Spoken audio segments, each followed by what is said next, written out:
Um novo mundo, o despertar de uma nova consciência, de Eckhart Tolle, capítulo 1, parte 2. Um distúrbio herdado. Se examinarmos mais detidamente as antigas religiões e tradições espirituais da humanidade, veremos que, por baixo de grande parte das diferenças superficiais que elas apresentam, há duas ideias centrais com as quais a maioria delas concorda. Embora as palavras usadas para explicar essas ideias sejam diversas, todas remetem a uma verdade fundamental dupla.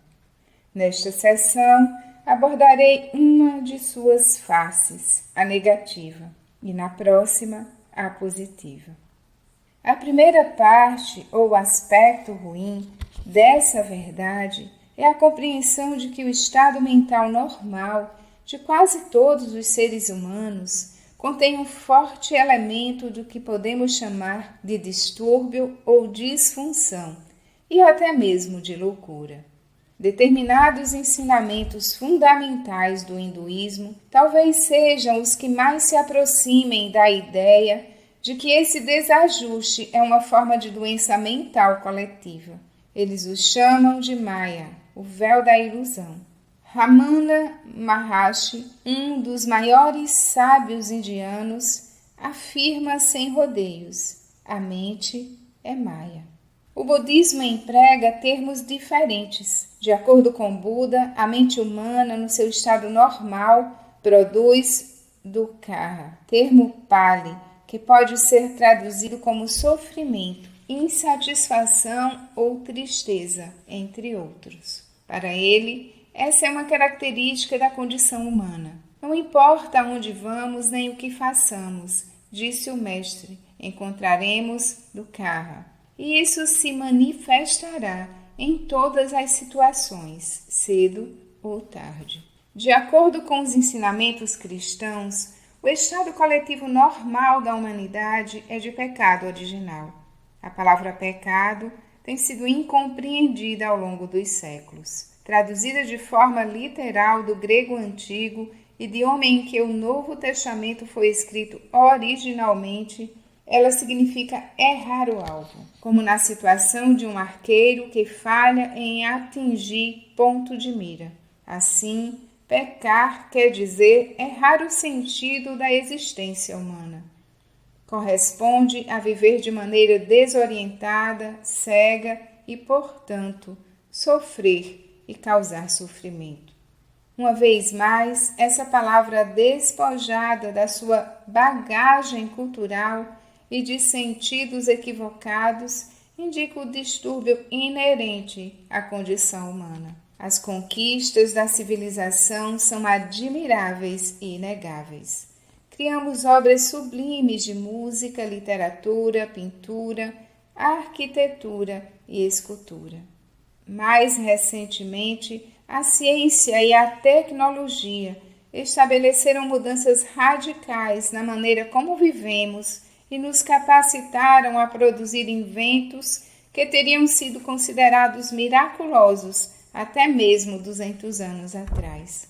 Não há dúvida, a mente humana possui um altíssimo grau de inteligência. Ainda assim, essa inteligência é tingida pela loucura. A ciência e a tecnologia aumentaram o impacto destrutivo que o distúrbio da mente humana tem sobre o planeta, sobre as outras formas de vida e sobre as próprias pessoas. Por isso, é na história do século XX que essa disfunção ou essa insanidade coletiva pode ser reconhecida com mais nitidez. Um fator adicional é que essa perturbação está de fato se intensificando e se acelerando. A Primeira Guerra Mundial eclodiu em 1914. Lutas destruidoras e cruéis, motivadas por medo, cobiça e desejo de poder, são ocorrências comuns em toda a história da nossa espécie, assim como foram a escravidão, a tortura e a violência disseminada infligidas por motivos religiosos e ideológicos. O Os seres humanos sofreram mais nas mãos uns dos outros do que em decorrência de desastres naturais. Em 1914, a mente humana altamente inteligente inventou não só o motor de combustão interna, como também bombas, metralhadoras, submarinos, lança-chamas e gases venenosos. A inteligência a serviço da loucura. Nas trincheiras estáticas da guerra na França e na Bélgica, milhões de homens pereceram para ganhar alguns poucos quilômetros de lama. No fim do conflito, em 1918, os sobreviventes observaram horrorizados e incrédulos o saldo da devastação. 10 milhões de pessoas mortas e muito mais mutiladas ou desfiguradas. Nunca antes a loucura humana tivera consequências tão devastadoras e deixara efeitos tão evidentes. Mal sabiam eles que aquilo era apenas o começo. No fim do século XX, o número de pessoas mortas violentamente pela mão de outras chegou a mais de 100 milhões.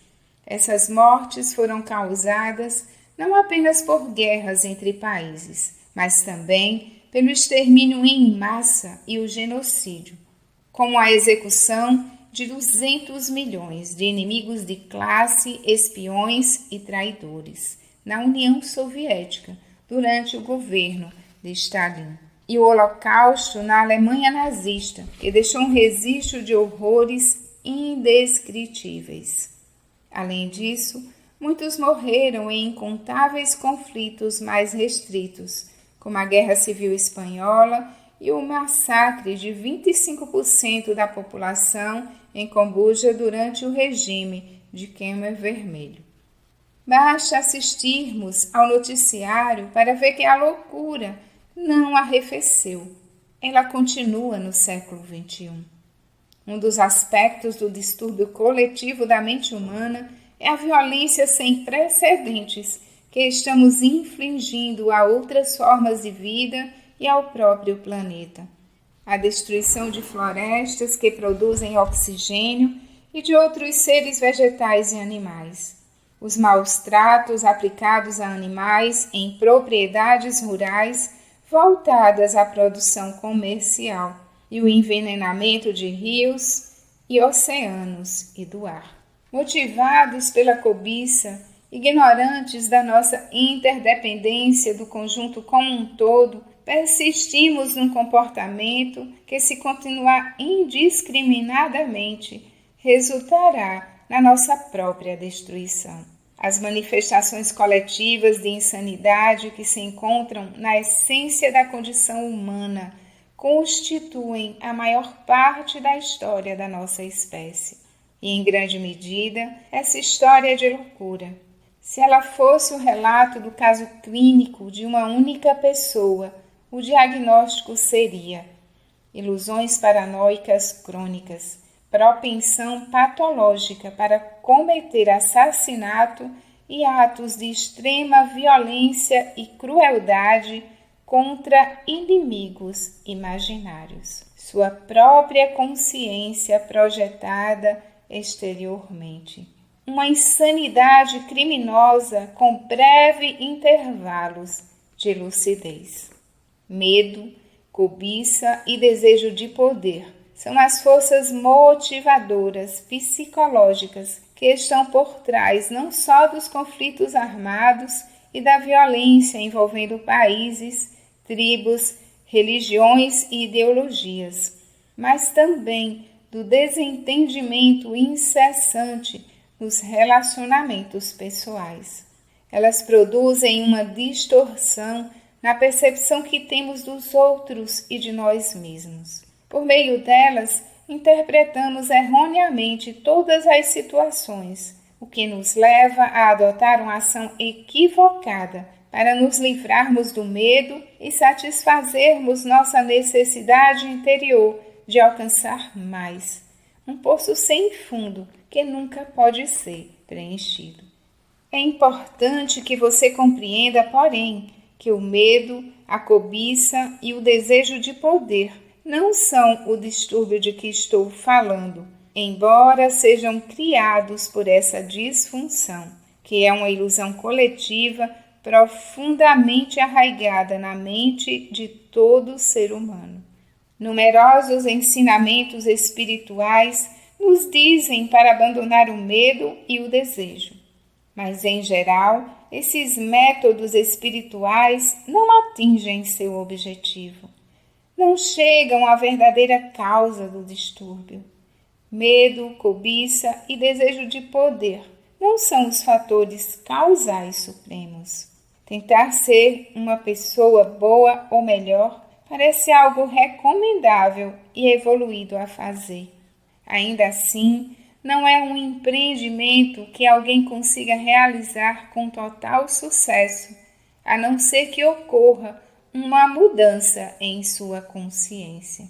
Isso acontece como parte da mesma disfunção, uma forma mais sutil e rarefeita de destaque pessoal, do desejo por mais e do fortalecimento da identidade conceitual do indivíduo, da sua imagem. Ninguém se torna bom tentando ser bom, e sim encontrando a bondade que já existe dentro de si mesmo e permitindo que ela sobressaia. No entanto, essa qualidade só se distingue quando algo fundamental muda no estado de consciência da pessoa. A história do comunismo, inspirado originalmente por ideais nobres, ilustra com clareza o que acontece quando as pessoas tentam alterar a realidade externa, no caso, criar um novo mundo, sem realizar nenhuma modificação prévia essencial na sua realidade interior, no seu estado de consciência.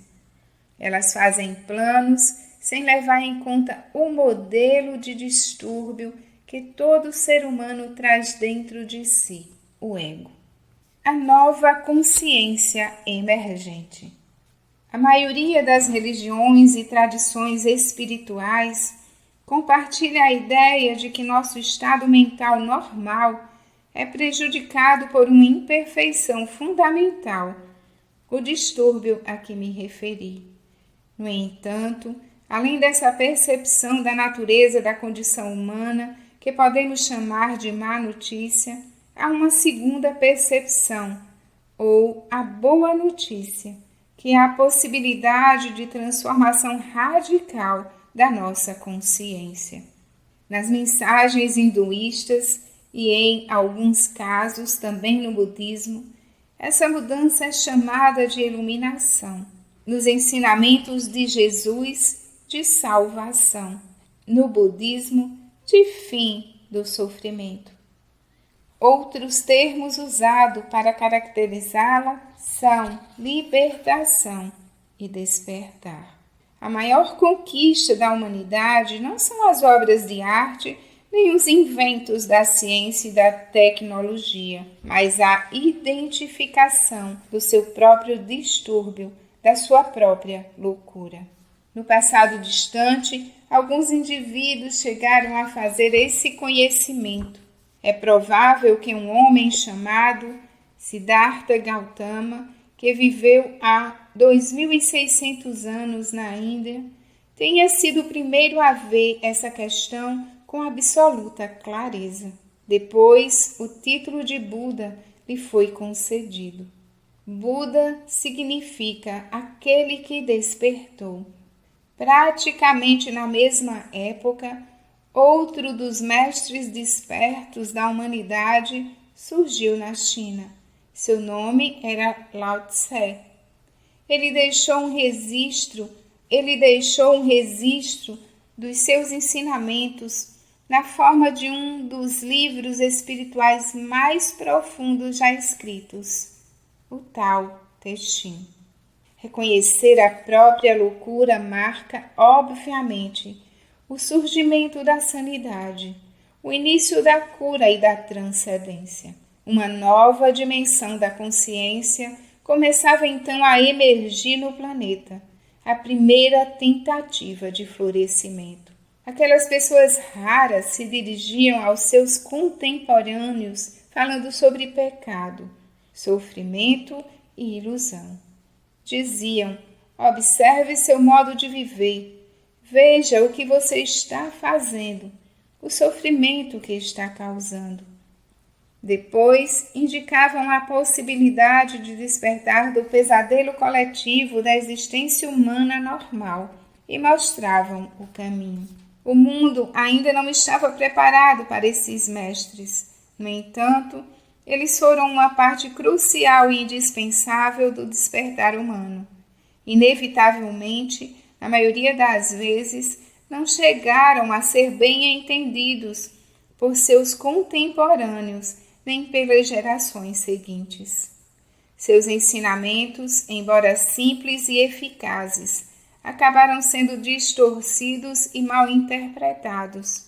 Em alguns casos, até mesmo na maneira como foram registrados por escrito por seus discípulos. Ao longo dos séculos, acrescentaram-se muitas coisas que não tinham nada a ver com as mensagens originais e que eram reflexos de uma incompreensão básica. Alguns desses sábios foram ridicularizados, insultados ou mortos, enquanto outros passaram a ser venerados como deuses. Os ensinamentos que indicavam o caminho que se encontra além do distúrbio da mente humana, a porta de saída da loucura coletiva, foram desvirtuados e tornaram-se eles mesmos parte da insanidade. Assim, as religiões, numa grande medida, firmaram-se como forças divisórias em vez de unificadoras. Em lugar de estabelecerem o fim da violência e do ódio por meio da compreensão da unicidade fundamental de toda a vida, elas suscitaram mais violência e ódio, mais separação entre indivíduos, religiões e até mesmo rupturas dentro de um mesmo credo. Tornaram-se ideologias, sistemas de crenças com os quais as pessoas podiam se identificar, e elas os usavam para ressaltar sua falsa percepção do eu. Por meio dessas crenças, elas se classificavam como certas e chamavam os outros de errados.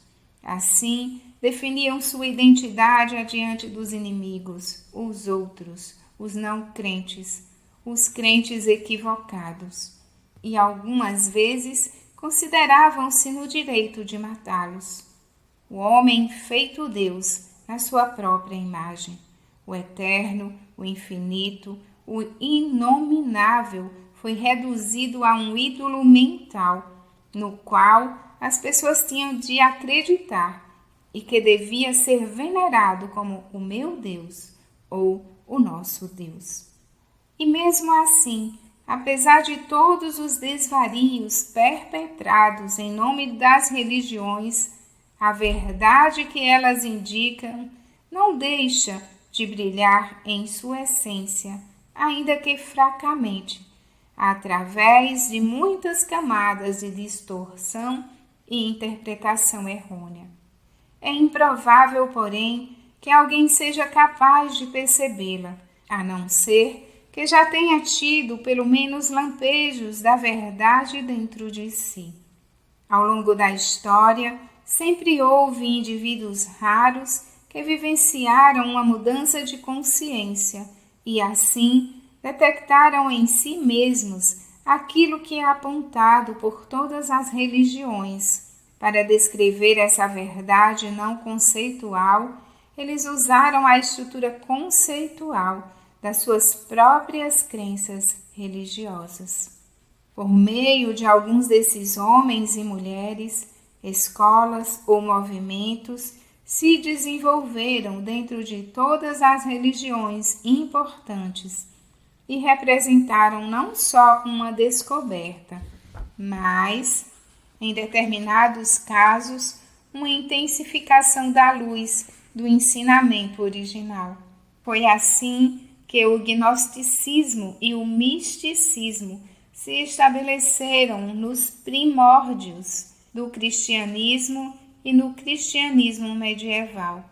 O mesmo ocorreu com o sufismo na religião islâmica, com o hassidismo e a cabala no judaísmo, com o Advaita Vedanta no hinduísmo e com o Zen e o Dzogchen no budismo. Quase todas essas escolas eram iconoclastas. Elas se opuseram a numerosas camadas de conceituações e a estruturas mentais enfraquecidas. Por essa razão, a maior parte delas foi vista com suspeita e hostilidade pelas hierarquias religiosas estabelecidas. Seus ensinamentos, ao contrário das doutrinas da religião principal, enfatizavam a compreensão e a transformação interior. Foi graças a essas escolas esotéricas que os credos mais importantes recuperaram o poder transformador dos seus preceitos originais. Embora, na maioria dos casos, apenas poucas pessoas tivessem acesso a elas. Esses movimentos nunca se expandiram o bastante para exercer uma influência significativa sobre a profunda inconsciência coletiva que predominava. Ao longo do tempo, algumas dessas escolas se tornaram rigidamente formalizadas ou conceituadas para permanecerem eficazes. Espiritualidade e religião.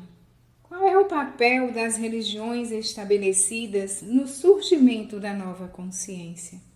Muitas pessoas já reconhecem a diferença entre espiritualidade e religião. Elas compreendem que ter um sistema de crenças, um conjunto de pensamentos entendido como a verdade absoluta, não torna ninguém espiritualizado. Não importa qual seja a natureza dessas convicções. Na realidade, quanto mais um indivíduo faz de seus pensamentos, crenças, sua própria identidade, mais se distancia da dimensão espiritual que existe dentro dele. Muitas pessoas religiosas estão presas nesse nível. Para elas, a verdade equivale ao pensamento. Como estão completamente identificadas com o pensamento, sua mente, consideram-se detentoras exclusivas da verdade, o que é uma tentativa inconsciente de proteger a própria identidade. Elas não compreendem as limitações do pensamento. A seus olhos, qualquer indivíduo que acredite, pense de modo diferente, está errado. Num passado não muito distante, isso lhe serviria de justificativa para matar alguém. E ainda há quem faça isso hoje em dia. A nova espiritualidade, a transformação da consciência, está surgindo em grande parte fora das estruturas das religiões institucionalizadas. Sempre houve bolsões de espiritualidade, até mesmo nas religiões dominadas pela mente, embora as hierarquias formais tentassem eliminá-los por considerá-los uma ameaça. O fato de que a espiritualidade está aparecendo em larga escala fora das estruturas religiosas é algo inteiramente novo. No passado, isso teria sido inconcebível, sobretudo no Ocidente, terra das culturas mais controladas pela mente, onde a Igreja cristã detinha uma franquia virtual da espiritualidade. Ninguém podia falar a uma plateia sobre esse tema, nem publicar um livro sobre o assunto sem a autorização da Igreja. Caso contrário, seria silenciado. Hoje em dia, porém, mesmo dentro de determinadas crenças e religiões, há sinais de mudança. Isso é confortador e qualquer pessoa se sente grata pelos sinais de abertura, como foram as visitas do Papa João Paulo II a uma mesquita e a uma sinagoga. Em parte, como resultado dos ensinamentos espirituais que surgiram fora das religiões estabelecidas, mas também em decorrência da influência da antiga sabedoria do Oriente, um número cada vez maior de seguidores das religiões tradicionais tem sido capaz de deixar de lado a identificação com a forma, o dogma e um sistema de crenças rígido. Essas pessoas têm descoberto a profundidade original que está oculta em sua própria tradição espiritual, ao mesmo tempo que encontram a profundidade dentro de si mesmas. Elas compreendem que seu grau de espiritualidade não está absolutamente relacionado com aquilo que acreditam, porém que ele tem tudo a ver com seu estado de consciência. Isso, por sua vez, determina como alguém age no mundo e interage com os outros. Aqueles que não são capazes de ver além da forma ficam mais arraigados às suas crenças, isto é, a seus próprios pensamentos. Hoje em dia, estamos testemunhando não apenas uma influência sem precedentes da consciência, como também uma resistência e uma intensificação do ego. Há instituições religiosas abertas à nova consciência, enquanto outras endurecem suas posições doutrinárias e se tornam parte de todas aquelas estruturas artificiais que o ego coletivo usa para se defender e revidar. Algumas igrejas e seitas, assim como determinados cultos ou movimentos religiosos, são em essência entidades egóicas coletivas, uma vez que se identificam rigidamente com suas convicções mentais. A exemplo do que fazem os adeptos de qualquer ideologia política fechada a todo tipo de interpretação alternativa da realidade. Mas o ego está destinado a se dissolver e todas as suas estruturas rígidas, sejam elas instituições religiosas, corporações, governos ou entidades de outro tipo, irão se desintegrar de dentro para fora, mesmo que pareçam estar profundamente protegidas. As estruturas mais inflexíveis, as mais impermeáveis à mudança, serão as primeiras a desmoronar. Isso já aconteceu no caso do comunismo soviético. Por mais resguardado, por mais sólido e monolítico que se mostrasse, em poucos anos, esse sistema se decompôs de dentro para fora. Ninguém tinha previsto esse fato. Todos foram surpreendidos e há muito mais surpresas aguardando por nós. A urgência da transformação. Quando se vê diante de uma crise radical, quando seu antigo estilo de existir no mundo, de interagir com os outros e com o reino da natureza, não funciona mais, quando sua sobrevivência é ameaçada por problemas aparentemente incontáveis, uma forma de vida individual, bem como uma espécie, morrerá ou ultrapassará as limitações da sua condição por meio de um salto evolutivo. Acredita-se que as formas de vida no nosso planeta tenham se originado no mar. Quando ainda não havia nenhum animal sobre a terra firme, o mar já estava cheio de vida. Então, a certa altura, uma das criaturas marinhas deve ter começado a se aventurar pelo solo. Talvez ela tenha se arrastado por alguns centímetros. Depois, exausta por causa da enorme força gravitacional do planeta, pode ter voltado à água, onde a gravidade é quase inexistente, pois ali conseguiria viver com muito mais facilidade. Mais tarde, ela tentaria de novo e de novo. Muito tempo depois, esse ser se adaptaria à vida na Terra, desenvolvendo pés em vez de nadadeiras e pulmões em lugar de guelras.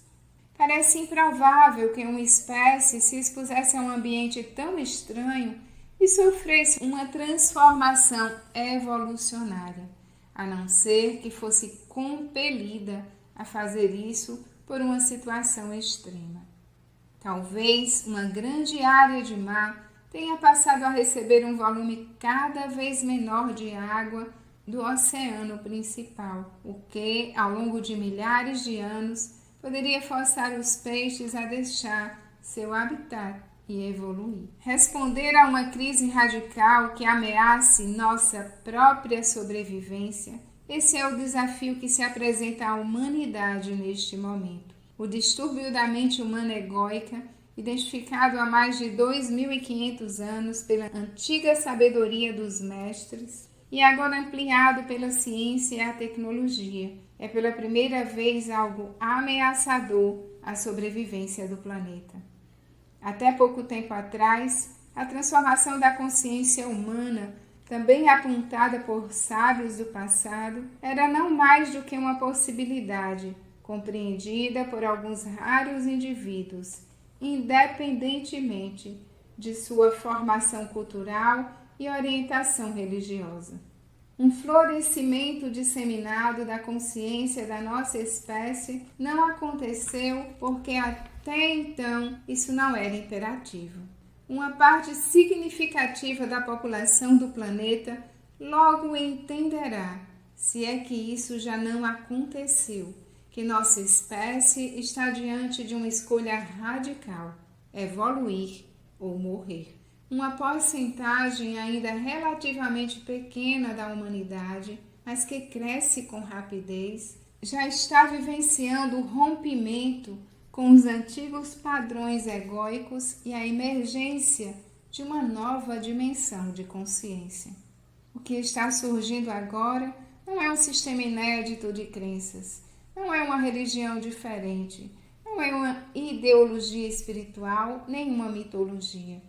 Estamos chegando ao fim não só das mitologias, como também das ideologias e dos sistemas de crença. A mudança é mais profunda do que o conteúdo da nossa mente e do que nossos pensamentos. Na verdade, na essência da nova consciência está a transcendência do pensamento, a recém-descoberta capacidade de nos elevarmos ao pensamento, de compreendermos uma dimensão dentro de nós que é infinitamente mais vasta do que ele.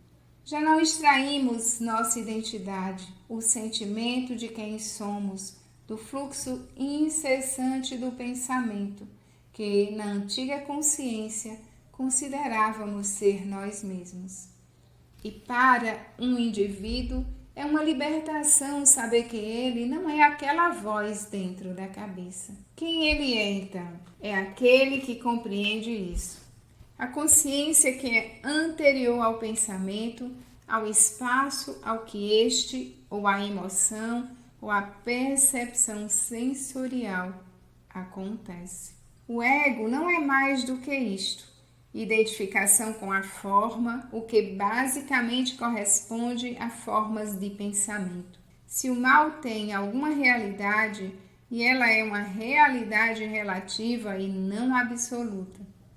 Esta também é uma definição dele: identificação com a forma, formas físicas, formas de pensamento, formas emocionais. Isso resulta de uma total falta de consciência da nossa ligação com o todo, da nossa unidade intrínseca com todos os outros e com a origem. Esse esquecimento é o pecado original, o sofrimento, a ilusão. Quando essa ilusão da completa separação governa tudo o que pensamos e fazemos, que tipo de mundo criamos? Para responder a essa pergunta, observe como as pessoas se relacionam entre si. Leia um livro de história ou veja um noticiário na televisão hoje à noite. Se as estruturas da mente humana permanecerem imutáveis, vamos sempre terminar recriando fundamentalmente o mesmo mundo, os mesmos males, o mesmo distúrbio. Um novo céu e uma nova terra. Há uma profecia bíblica que parece mais aplicável agora do que em qualquer outra época da história humana. Ela aparece tanto no Antigo quanto no Novo Testamento e fala do colapso da ordem mundial existente e do surgimento de um novo céu e uma nova terra. Precisamos entender que o céu mencionado nesse contexto não é um local, e sim o reino interior da consciência. Esse é o significado esotérico do mundo, e esse é também o significado dos ensinamentos de Jesus. A terra, por outro lado, é a manifestação externa da forma, que é sempre um reflexo do interior. A consciência humana coletiva e a vida no nosso planeta estão intrinsecamente interligadas. Um novo céu é o surgimento de um estado transformado da consciência humana, enquanto uma nova terra é o reflexo do reino físico. A vida humana e a consciência humana estão ligadas de modo inerente à vida do planeta. Por isso, à medida que a consciência antiga se dissolve, tendem a ocorrer manifestações naturais de sincronismos geográficos e climáticos em muitas partes do globo, algumas das quais temos testemunhado.